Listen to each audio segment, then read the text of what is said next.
Alright, hey guys, I'm doing Genesis 24 today. I'm going to go through it as fast as I possibly can and then call in someone new.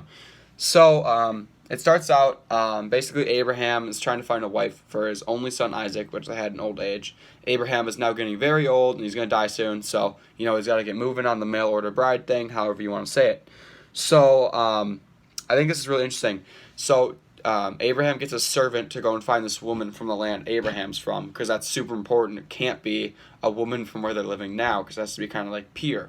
Now, it's interesting how they do the oath with the servant, because if you read it, you see he like puts his hand under his thigh to like signify an oath.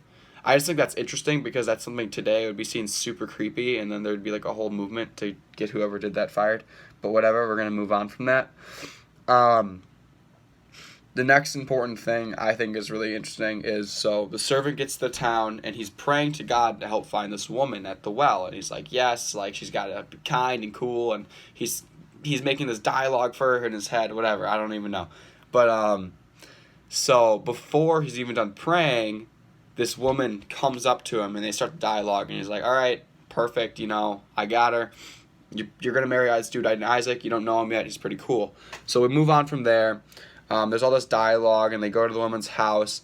The next, I think, just important thing is that they asked, after their marriage arrangements, they asked for her to stay for another, like 10 days to say goodbye. But he's like, no, this is God's mission. This is super duper important. We're going to go now. We're going to do this now. So I just think that's super interesting because time couldn't wait. Just as like when we have something we want to do for God and we're getting called to do, we can't wait 10 days to do it. We got to do it right away. All right. That's about it, honestly, for this chapter. Really good chapter. Allison Galkey's going tomorrow.